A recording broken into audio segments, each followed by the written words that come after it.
Selamat datang di Ermo TV.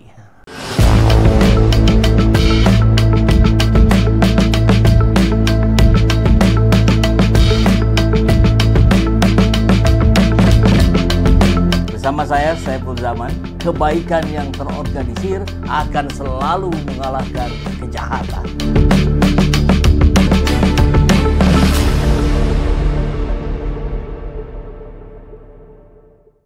Bismillahirrahmanirrahim. Assalamualaikum warahmatullahi wabarakatuh. Waalaikumsalam warahmatullahi wabarakatuh. Sahabat Ermo, ini kesempatan luar biasa. Tidak datang dua kali tampaknya. Tadi Mas Roy sudah bicara panjang lebar di auditorium. Siap. Dan kita ada kesempatan sebentar nih sebelum Mas Roy kembali ke Jakarta karena akan live di iNews ya, di Rakyat Bersuara. Mas Roy, bagaimana nih? Saya dengar tadi sebelum ke sini ngurusin hobi dulu. Iya aja. Memang hidup ini kan insya Allah kan harus imbang. Jadi kan ya kadang kita serius pakai otak kiri, kadang kita nyantai pakai otak kanan. Nah tadi kebetulan saya juga dengan teman-teman otomotif tadi, kalau saya sebutkan mereknya. Tapi kami juga mengunjungi salah satu sahabat kami yang punya bengkel di daerah Dagu. Dagu. Ya, Dagu. Iya dekat. Nah, jadi habis dari situ ya udah. Ya memang sudah diatur sama yang di atas.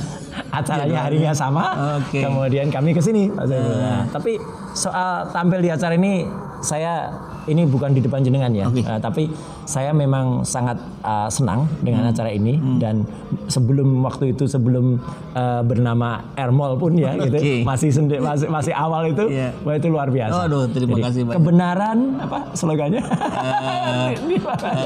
Apa? Kebenaran terorganisir.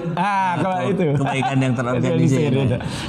Jadi terima kasih sudah diundang. Jadi saya meskipun waktunya agak sedikit mepet, tapi insya Allah ini akan bermanfaat bagi seluruh pemirsa. Karena disinilah Mas Roy akan mengungkapkan beberapa hal yang belum tadi disampaikan di ruangan besar tadi. Mas Roy. Kalau yang menarik adalah ketika hari ini kita melihat orang yang sedang dipersoalkan hari ini sedang sakit alergi kulit. Menurut beberapa foto. Dan udah ada pengakuannya dari dokter resminya. Katanya tidak bisa hadir di acara perayaan Pancasila kemarin karena sedang sakit alergi kulit katanya. Moga-moga beliau segera sembuh. Amin. Kemudian bisa tidak alergi ya. Kemudian bisa lagi menunaikan kewajibannya ya, mendahului dibandingkan hak-haknya. Kan orang tuh harus mendahului kewajibannya kan? Betul. Ya artinya kalau diundang di persidangan ya hadir. Itu kewajibannya. Harus sehat. Harus sehat gitu. Haknya boleh ditegakkan gitu, tapi kewajibannya penuhi dulu. Kita doakan Pak Jokowi segera pulih dan bisa menghadiri panggilan-panggilan dari manapun ya. Baik. Mas Roy, yang menarik juga adalah bahwa kemarin kalau tidak salah Mas Roy mencoba membandingkan 3 ijazah itu, tapi ijazah 4. itu 3 ijazah plus 1. Nah, yang menarik itu pandangan publik termasuk saya itu yang dibandingkan adalah yang beredar selama ini yang dari Dian Sandi Utama itu, yang beliau sudah mengaku juga ke Pak Jokowi ke rumahnya bahwa itu mohon maaf itu sudah diposting katanya. Tapi ternyata yang dibandingkan oleh Mas Roy bukan yang itu Sandi ya. Gini. Jadi ini penting juga untuk diketahui. Kenapa kemudian saya membandingkan itu? Itu yang pertama dulu ya. Karena metode yang dipakai oleh Bareskrim itu adalah melakukan identifikasi. Identifikasi itu artinya mencoba membandingkan apakah antara handphone ini dan handphone itu identik atau tidak. Ya kan? Kalau ini jelas kelihatannya satu pakai sarung, yang satu enggak gitu kan. Nah, metode itu karena yang kemudian mencoba disampaikan itu kepada masyarakat, maka saya harus melakukan yang itu yang sama supaya kita ikuti metodenya. Nah, kemudian kita juga harus melakukan sampel yang sama, artinya jumlahnya sama. Supaya tidak kemudian dikatakan sampelnya kurang tuh gitu. Kalau saya sampelnya hanya 2 pembandingnya, kan nanti pasti Bareskrim 3 kok hanya 2. Kenapa saya tidak 4 sampelnya ya? Karena nanti dikira jumawa gitu. Gitu Bareskrim hanya bisa 3 kok. Ada 4, 5 juga bisa ya? Bisa. Dan ini sekaligus tantangan ya. Kalau ada yang punya angkatan 85, angkatan 80 Fakultas Kehutanan, silahkan Anda sampaikan dan kemudian kita akan uji lagi. Nah, sedikit perbedaannya atau kalau istilah ilmu pengetahuan tuh, istilah ilmiah tuh novelty-nya, kebaruannya dari yang dilakukan Bareskrim adalah sampel yang saya uji itu pun kita umumkan. Jadi nggak ada yang main ditutup-tutupi. Kita nggak ada yang ditutup. Kita transparan semuanya. yang di Bareskrim kan nggak diumumkan. Jadi kan dulu saya pernah bercanda ini Mas. Ya jelas saja yang namanya asli sama asli bisa aja dibandingkan identik. Tapi palsu sama palsu dibandingkan identik juga. Jadi kan pernah dibahas juga itu. Iya betul. Asli dengan asli atau palsu dengan palsu. Nah makanya itu belum terjawab. Itu belum terjawab kan. Nah makanya saya buka. Yang saya bandingkan adalah 3 ijazah dari yang sudah dipublish oleh orangnya. Jadi saya nggak melanggar karena orangnya memang sudah dengan sukarela menunjukkan. 1 ijazah nomor 1115 miliknya Fronojiwo. Kemudian ijazah yang dipublikasikan dengan sukarela juga oleh Dekan Fakultas Kehutanan UGM Pak Dr. Sigit Sunarta milik almarhum Hari Mulyono. Kenapa itu saya tampilkan? Karena sudah dipublish sama Pak Dekan dan itu nggak mungkin lagi diganti-ganti karena orangnya sudah wafat. 1 lagi ijazah yang sempat dipublikasikan tapi memang belum banyak beredar, itu miliknya Sri Murti Ningsih. Itu nomor 117. Karena yang bersangkutan menutup fotonya, ya udah tetap kita biarkan fotonya ditutupi. Tapi yang penting format ijazahnya sama. Nah 3 ini kemudian ini harus dilakukan dulu kalau kita mau uji. Diuji di antara mereka dulu, identik atau tidak, ya kan gitu, atau otentik atau tidak. Saya bisa memastikan kalau ijazahnya Pak Hari Mulyono itu otentik, karena apa? Itu sama-sama ditunjukkan oleh Dekan Fakultas Kehutanan. Jadi setidaknya ada yang menjamin itu. Dekan, ya kan? Ijazahnya Fronojiwo dijamin oleh dia. Ketika itu ditampilkan pada saat reuni bersama teman-temannya di tahun 2017 dulu dan 2022. 1 lagi Ibu Sri Murti Ningsih. Ya, jadi Bu Sri Murti Ningsih. Jadi artinya 3 ijazah ini kemudian sudah masing-masing dijamin keautentifikasiannya, kemudian saya bandingkan dan itu identik. Identik itu artinya apa? Sama persis ya gitu. Artinya precise secara ukuran, secara kalau istilah percetakan itu tidak meleset platnya. Kan itu ada plat untuk tulisan ijazah, tulisan Universitas Gadjah dan lain-lain. Kemudian ada lain plat untuk logo yang ada di tengah. Betul. Dan itu kalau dipercetakan, kalau kita nyetak 1000 cetakan karena saat platnya dan itu dicetak pada saat bersamaan, pasti bersamaan, pasti identik. Nah, yang menarik, kita bandingkan dengan ijazah 1120 yang miliknya Pak Jokowi. Mungkin tadi Bang Saiful menyatakan kenapa 1120 yang saya tampilkan yang fotokopian. Karena itu yang ditampilkan diakui resmi oleh Bareskrim. Pada saat Pak Juandini itu menampilkan itu pada konferensi pers. Di layar yang sangat besar. Di layar yang sangat besar di belakang itu. Kenapa tidak yang kecil yang ada di samping? Ada foto kecil. Iya, karena foto kecil itu terlalu amat sangat kecil resolusinya. Pakai teknologi? Nggak mungkin. Gini. Nggak kejar. Kami ini peneliti harus bicara apa adanya. Kalau memang bisa, kita katakan bisa. Kalau memang tidak, kita katakan tidak. Saya sering membantu teman-teman aparat itu, misalnya ada perampokan di salah satu minimarket. Kemudian nggak kelihatan nopol motornya gitu.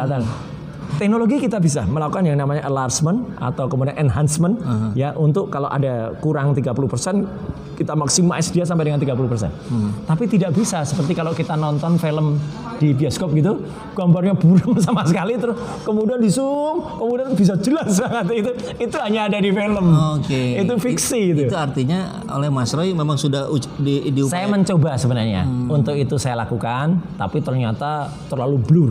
Kalau itu dibesarkan ibaratnya terlalu jaggy ya, terlalu kemudian pixelize ya, kotak-kotak sehingga nggak bisa kelihatan, dimensinya juga nggak kelihatan. Jadi yang dipakai yang fotokopi. Yang fotokopi yang sebelah kiri karena itu yang dijamin oleh Bareskrim. Itu yang ditunjukkan. Kalau Bareskrim menampilkan yang lain, saya juga akan pakai yang ditampilkan Bareskrim. Nah, itu menariknya. Nah, yang ditampilkan itu kan fotokopi. Kata banyak netizen itu sama dengan yang Dian Sandi, tapi yang Dian Sandi berwarna. Yang Dian Sandi berwarna, meskipun sebenarnya nanti suatu saat pada waktunya akan saya buka juga. Ada perbedaan sedikit. Gitu. Ada perbedaan juga. Dari yang fotokopi ditampilkan di Bareskrim dengan yang Dian Sandi. Iya, meskipun yang Dian Sandi bilang itu sama persis, diakui, tapi sebenarnya ada perbedaannya. Sebenarnya beda. Tapi lah, kita nggak bahas itu dulu. Yang kita bahas adalah yang ditampilkan oleh Bareskrim dalam layar lebar. Nah, ini menariknya. Yang 3 ini identik. Saya coba bandingkan satu persatu. 1120 milik fotokopinya Pak Jokowi itu dengan 1115 milik Fronojiwo. Ternyata meleset, nggak identik. Terutama bisa kita lihat pada cetakan tadi. Huruf Z pada tulisan ijazah itu kalau pada 1115 itu lebih masuk ke bawah. Jadi ibaratnya pada logo teratanya UGM, ya itu dia lebih ke bawah sehingga dia lebih masuk sekian mili senti gitu ya. Nah, sekian milimeter. Sedangkan punyanya Pak Jokowi yang betul itu lebih ke atas sehingga tidak terlalu masuk. Kemudian itu berarti apa? Platnya pada saat posisi yang nyetak yang Pak Jokowi itu mungkin platnya logo itu posisinya agak ke bawah dibandingkan dengan yang karena platnya ke bawah dia posisinya agak ke atas hurufnya. Satu lagi tulisan A pada sarjana. Sarjana di huruf A yang terakhir. Huruf yang terakhir, ya. Pada huruf A terakhir, pada posisinya Fronojiwo juga almarhum Hari Mulyono dan Sri Murtiningsih itu A-nya tuh lebih masuk. Jadi dari kedua kakinya itu masuk ke dalam logo UGM. Yang membulat sedikit. Yang membulat sedikit itu masuk, jelas banget masuk. Nah, pada ijazahnya Pak Jokowi huruf A-nya itu keluar, bahkan dua kakinya itu keluar. Artinya platnya meleset. Ini kalau orang percetakan itu akan sangat mengerti bahwa terjadi beda momen pencetakan. Mungkin platnya sama, tapi beda saat mencetaknya. Dan ini tidak mungkin saya katakan kalau itu terjadi pada kurun periode wisuda yang sama. Kenapa? Karena tanggalnya sama. Itu kan November 85. Nggak mungkinkah kalau itu misalkan kebetulan aja pas di yang Pak Jokowi itu meleset si A-nya gitu? 1001 kemungkinan itu sangat kecil sekali. Kecil ya. Dalam dunia percetakan, apalagi itu satu angkatan kan hanya sekitar berapa orang ya? 70-an ya gitu. Meskipun itu mungkin dicetak untuk sekian, tapi nggak mungkin kemudian kita gunakan plat yang hasil cetakan yang berbeda, edisi yang berbeda. Kecuali kalau itu misalnya digunakan untuk angkatan yang lain, mungkin saja. Ya kan, angkatan yang lain atau misalnya beda 80 sampai dengan 85, nanti muncul 86 beda lagi platnya. Momen saat nyetaknya berbeda. Saat nyetaknya berbeda. Tapi kalau satu angkatan sangat kecil banget kemungkinan itu. Makanya saya justru bisa menyatakan, ijazah 1120 yang itu diklaim identik miliknya Pak Jokowi itu tidak identik dengan mohon diulangi Mas Roy yang ijazah nomor 1120 yang itu diklaim itu asli Pak Jokowi yang dianggap identik oleh Bareskrim dengan sampel yang tidak kita ketahui ya. Menurut hasil kajian saya riset ilmiah dan ini berani saya pertanggungjawabkan itu tidak identik dengan 3 ijazah pembanding lainnya. Padahal 3 ijazah pembanding ini adalah saya buka identitasnya milik Fronojiwo, almarhum Hari Mulyono dan Sri Murtiningsih. Sehingga bisa dicek kembali oleh siapapun. Betul. Dan itu saya publish analisis saya dan Fronojiwo selama ini dikenal sebagai diehardnya Jokowi. Komisaris katanya. Lah iya, komisaris di PTPN. Gitu. Artinya apa? Nggak mungkin kalau dia misalnya ijazahnya berbeda harusnya. Dia mengatakan ijazahnya sama kok gitu. Bu Sri Murtiningsih kan juga begitu. Jadi ini sekaligus makin banyak terbongkar Bang Saiful. Makin banyak terbongkar hal-hal yang selama ini tutup-tutupi dan saya percaya ini bukan kebetulan. Ini ada petunjuk dari yang di atas, termasuk petunjuk soal Pak Kasmuljo yang dulu pernah dibahas gitu loh. Pak Kasmuljo itu memang tiba-tiba dulu diakukan sebagai dosen bimbing skripsi, kemudian ketika terungkap nama dia tidak ada di skripsi, diakukan sebagai dosen pembimbing akademik. Riwah kan ini, gitu, babaliut gitu. Kemudian diakukan lagi sebagai dosen bimbing akademik kan gitu. Tapi ternyata kan terakhir Pak Kasmuljo jujur bilang saya pada tahun itu masih asdos, asisten dosen itu nggak berhak. Jangankan bimbing akademik, bimbing skripsi aja nggak berhak. Padahal kalau bimbing akademik itu dari awal dia membimbing yang namanya KRS mahasiswa mulai dari semester 1 sampai terakhir. Nah, gitu. Mas Roy, kalau yang barusan disampaikan itu tentang cetakan itu, itu maksudnya mereplace penjelasan sebelumnya kah yang janggal-janggal juga atau melengkapi? Melengkapi. Ini justru melengkapi sekaligus. Jadi yang sebelumnya tidak dianulir ya? Tidak, sama sekali enggak. Tetap ya stempelnya misalnya ada pas fotonya itu kenapa tidak dilewatin cap ya kan gitu. Kemudian ada keanehan soal huruf yang ada bagaimana temuan Dr. Rismond soal Times News Roman.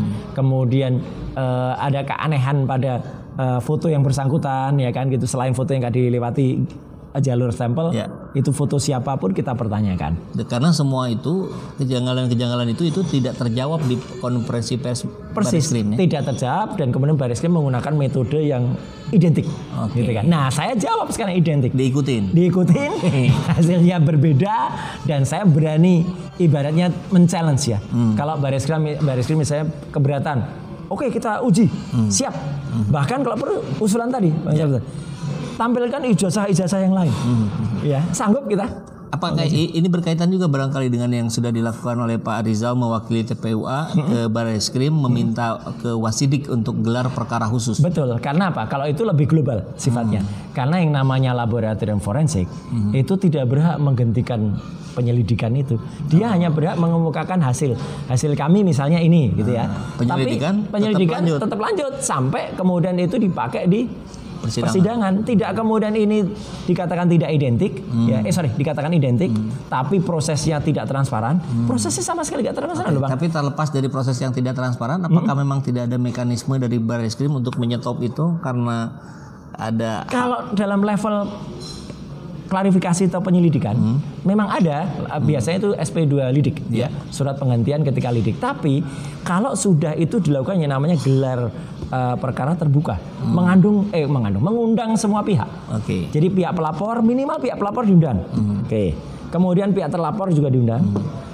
Ahli-ahli yang meringankan maupun memberatkan dari kedua pihak ya diundang semua. Itu memang SOP-nya begitu. SOP-nya begitu. Itu peraturan Kapolri. Berarti ada pelanggaran dong kemarin. Persis. Makanya dilaporkan ke Wasisdik, ke Karwasisdik, tembusan ke Kapolri, Wakapolri, Irwasum sampai ke Kompolnas. Yang saya tahu TPUA melakukan itu. Iya. Itu. Nah, Mas Roy, ini udah lewat dari janji ini soalnya tadi 5 menit. Gak apa-apa, dikit. Ini yang dipertanyakan juga oleh sebagian kalangan. Kalau misalkan ternyata anggaplah dengan berbagai dinamika ini terbukti palsu.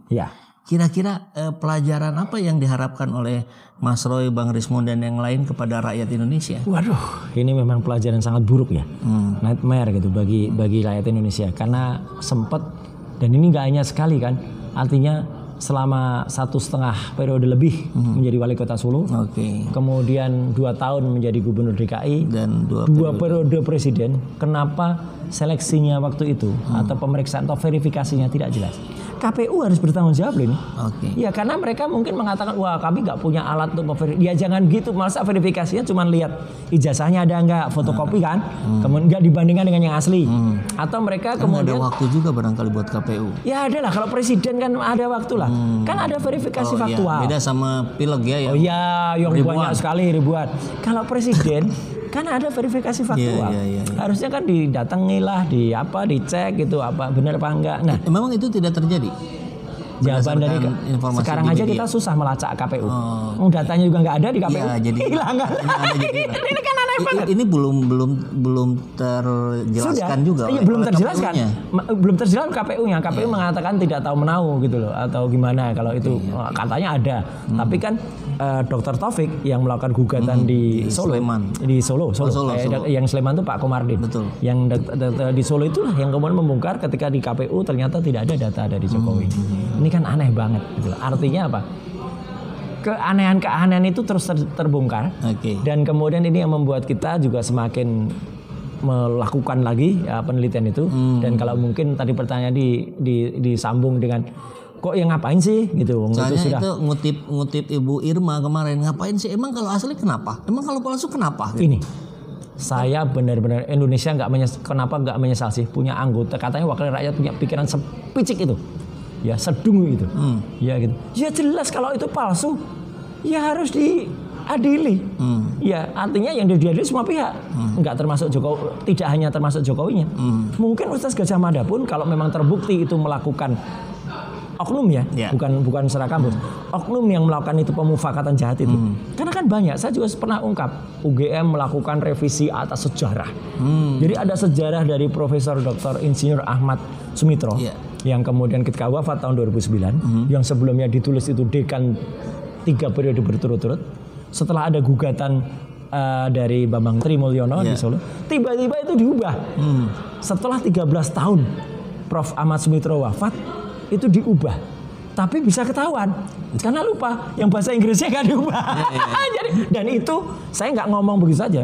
Ada anak muda, ya dia mahasiswa, saya nggak tahu dia siapa, membuktikan juga dia melacak dengan Wayback namanya, dengan perubahan Wayback, ketemu perubahannya tanggal berapa, jam berapa, dan perubahannya aneh, malam-malam 9:30 malam.